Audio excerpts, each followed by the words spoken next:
ہر دور میں سیاسی و مذہبی اکابرین عوام کے ساتھ کیا کھیل کھیلتے ہیں، اس بارے میں تو اکثر کہا کرتا ہوں، لیکن لوگوں کو شاید میری باتوں پر یقین نہیں آتا ہو۔ اب میں آپ کی خدمت میں مولانا شیرانی صاحب کی ایک مختصر سی ویڈیو کلپ رکھنا چاہتا ہوں تاکہ آپ ان کی باتوں کو سنیں، پھر اس پر بات کرتے ہیں۔ میرے نظر میں جو پاکستان کی سیاست ہے وہ 3 چیزوں کا ملغوبہ ہے۔ منافقت ابتدا میں ہوتی ہے، یعنی تاکہ لوگوں کو ورغلائے اور پیچھے لگائے۔ مخاصمت دوسرے درجے پہ ہوتی ہے کہ ان کو میدان مخاصمت میں لا کھڑا کیا جائے، اسٹیبلشمنٹ کے ساتھ یا حکومت کے ساتھ۔ تجارت پھر اس کا نتیجہ ہوتا ہے، یعنی پیٹ پیچھے پھر سودا لگایا جائے۔ اس لیے میں ساتھیوں سے کہتا ہوں کہ سیاسی جماعتوں کی یہ جو مارچیں ہوتی ہے، ملین مارچیں ہوتی ہیں یا یہ جو اجتماعات ہوتے ہیں، یہ بنیادی طور پہ بین الاقوامی تاجروں کو دکھانا ہوتا ہے کہ یہ میرا مال ہے اور میں اس کا مالک ہوں، اب بتاؤ سودا کتنے پہ کرتے۔ آپ نے مولانا شیرانی صاحب کی باتیں سنی۔ مولانا شیرانی صاحب وہ انسان ہیں جو عمر بھر اس نظام کا حصہ رہے ہیں، اور اس نظام میں جو خرابیاں ہیں اور جو باریکیاں ہیں، وہ ساری باریکیاں خرابیاں عوام کے سامنے لاتے رہتے ہیں تاکہ عوام کی آنکھیں کھل جائیں کہ بھائی ان کے ساتھ کیا کھیل کھیلا جا رہا ہے۔ مجھ جیسا بندہ اگر کوئی کہے بھی تو لوگ بات نہیں مانیں گے، لیکن شیرانی صاحب تو ماشاءاللہ اللہ کے ولی ہیں، بڑے عالم ہیں۔ انہوں نے یہی بات کہی جو میں اکثر کہا کرتا ہوں کہ یہ اکابرین، بھلے وہ سیاسی ہو یا مذہبی ہو، سیکولر ہو یا مذہبی ہو، جو اکابرین یعنی جو لیڈر چند بندوں کی جو قیادت کر سکتا ہے اسے لیڈر کہا جاتا ہے۔ تو لیڈر پہلے کیا کرتا ہے؟ لیڈر پہلے منافقت سے کام لیتا ہے۔ منافقت کیا ہوتی ہے کہ انہیں ایک ایسا نعرہ دیتا ہے، لیڈر عوام کو ایک ایسا نعرہ دیتا ہے جس سے عوام دھوکہ کھا جائیں اور عوام کا ایک بیشتر حصہ اس کی پیچھے لگ جائے۔ جیسے بھٹو صاحب نے روٹی کپڑا مکان کا نعرہ لگایا تھا، کوئی جنت اور حوروں کے نعرے لگاتے ہیں، کیا کیا نعرے دیتے ہیں۔ تو یہ جو نعرے ہیں اصل میں یہ نعرے منافقت پہ مبنی ہوتے ہیں، اور اسی منافقت کی وجہ سے عوام ان کے پیچھے لگ جاتے ہیں۔ جب عوام ان کے مرید بن جاتے ہیں تو پھر یہ کیا کرتے ہیں؟ مخاصمت سے کام لیتے ہیں۔ مخاصمت کیا ہوتی ہے؟ مخاصمت کہ جو برسر اقتدار طبقہ ہے، جو مقتدر طبقہ ہے، جو طاقتور طبقہ ہے، اسی طبقے سے یہ لیڈرز عوام کو لڑاتے ہیں، عوام کو لڑاتے ہیں، کوئی بھی ہو۔ یعنی میں صرف پاکستان کی بات نہیں کرتا، پوری دنیا کی اور اس موجودہ دور کی بات نہیں کرتا، ہر دور میں عوام کے ساتھ یہی ہو رہا ہے۔ تو یہ لیڈر اپنے ماننے والوں میں اشتعال پیدا کرتے ہیں، اور جب اشتعال پیدا ہوتا ہے تو پھر کیا ہوتا ہے؟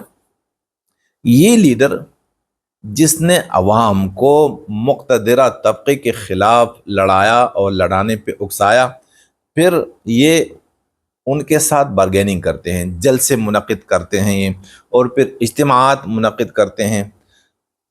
پھر یہ انہی جلسوں اور اجتماعات کے مجمع کو اپنے جو خریدار ہوتے ہیں، ان کے جن سے انہوں نے معاملہ کرنا ہے، جن سے انہوں نے تجارت کرنی ہے، ان کو یہ دکھاتے ہیں کہ میرے پاس اتنا مجمع ہے، میرے پاس اتنے لوگ ہیں، اب دو مجھے کتنا ملے گا۔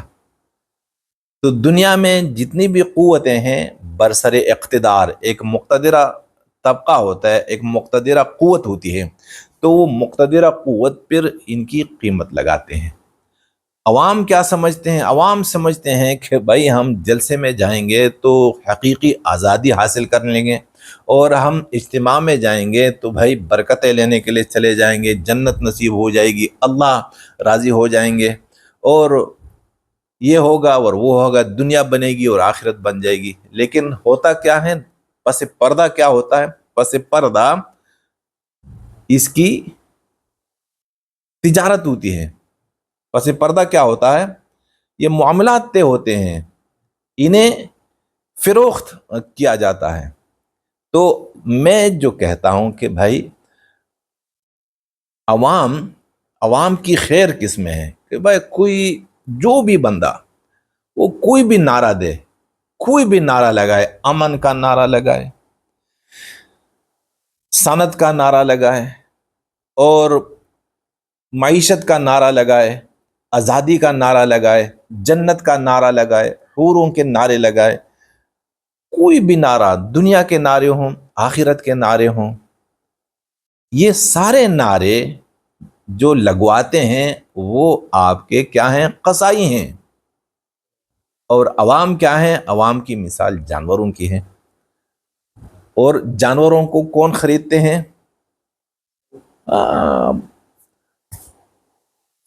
ذبح کرنے کے لیے۔ تو یہ دلال ہیں، وہ قصائی ہیں، مقتدرہ قوت قصائی ہے، اور یہ جو لیڈرز ہیں یہ دلال ہیں، اور پھر ان کی منہ مانگی قیمت انہیں دی جاتی ہے کہ ہاں ہاں آپ کے پاس کتنا مجمع ہو ماشاءاللہ، اتنا مجمع، اتنی تعداد ہے۔ ابھی بنگلہ دیش میں ایک اجتماع ہو رہا تھا ایک مذہبی جماعت کا، اور وہ مذہبی جماعت میں پہلے بھی بتا چکا ہوں کہ 2 حصوں میں تقسیم ہو چکی ہیں، اور اسی سال اسی مہینے میں، دسمبر ہے نا، تو اسی مہینے میں اجتماع ہوا، اور وہاں پر پوری دنیا کا سب سے بڑا اجتماع، پوری دنیا کا سب سے بڑا اجتماع وہاں ہوتا ہے حج کے بعد۔ تو اب مجمع پر لڑائی ہے، اور 7-8 بندے ابھی مرے ہیں، ایک دوسرے پہ حملہ کیا اور بھائی مر گئے۔ کیوں؟ کیونکہ جو مجمع جمع ہوتا ہے وہ اصل کیا ہے؟ اصل وہی دولت ہے۔ مجمع ایک دولت ہے، اور یہ مجمع جس کے پاس بھی ہوگا اس کے واری نہیں آ رہے۔ جیسے میں آپ کو ایک اور مثال دیتا ہوں کہ سعودی عرب سے ترکی اور ایران کیوں لڑ رہے ہیں، کس بات پہ لڑ رہے ہیں؟ ان کے کوئی ذاتی دشمنی تو نہیں، ہم تو یہ سمجھ رہے ہیں کہ بھائی یہ شیعہ ہیں اور یہ جو ہیں سنی ہیں، اسی طرح بھائی وہ ترکی والے تو یہ ہیں وہ ہیں۔ نہیں، ایسی کوئی بات نہیں ہے، یہ مذہب کی لڑائی نہیں ہے۔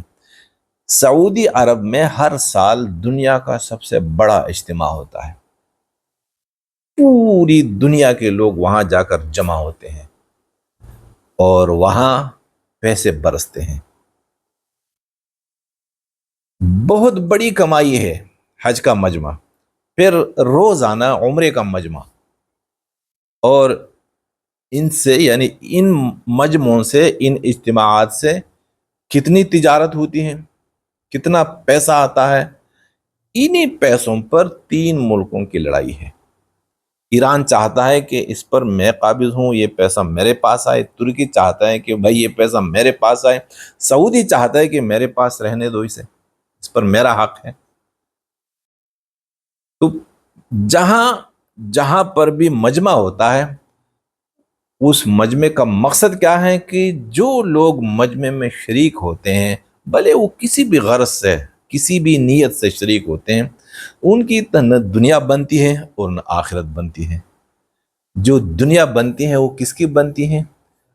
ان کے اکابرین کی۔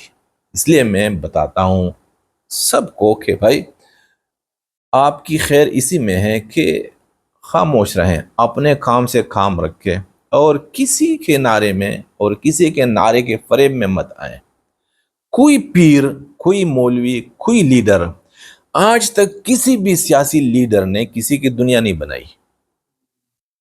اگر یہ سیاسی لیڈر دنیا بنا سکتے تو آج پاکستان چاند پر پہنچ چکا ہوتا۔ پاکستان کی زمین اور جو مٹی ہے یہ ابھی سونا بن جاتا۔ کیونکہ جو پرکشش اور دل فریب نعرے سیاسی لیڈروں نے لگائے اور دیے ہیں اور عوام کو اپنے پیچھے ان نعروں کی برکت سے لگایا، تو اگر یہ واقعی اس طرح ہوتا، آج پاکستان تو امریکہ کیا چیزیں ہیں، ہم چاند پر ہم پہنچ چکے ہوتے۔ لیکن سب سے بدتر حالت میں کون ہے؟ ہم ہیں، پاکستان ہے۔ اسی طرح کوئی بندہ، کوئی پیر اور کوئی مولوی آپ کی آخرت نہیں بنا سکتا۔ آخرت آپ نے خود بنانی ہے۔ کوئی بندہ، کوئی پیر اور کوئی مولوی آپ کے اور اللہ کے درمیان صلح نہیں کرا سکتا۔ صلح آپ نے خود کرنی ہے۔ کوئی بندہ آپ کا تعلق اللہ سے نہیں بنا سکتا۔ تو جتنے بھی نعرے ہیں، بھلے وہ دنیا سے متعلق ہوں یا آخرت سے متعلق ہوں، یہ سب کے سب فریب ہیں، اور اس میں نقصان کس کا ہے؟ جو استعمال ہو رہے ہیں، اور جو قائدین ہیں، جو اکابرین ہیں، ان کے بارے نیارے ہوتے ہیں، وہ تو مزوں میں ہوتے ہیں، ان کی تو دنیا بن جاتی ہے، اور وہ کرتے بھی یہ دنیا کے لیے ہیں۔ تو یہی میں بھی عرض کرتا ہوں، جو بات شیرانی صاحب نے چند لفظوں میں بتائی وہ میں بھی بتاتا رہتا ہوں۔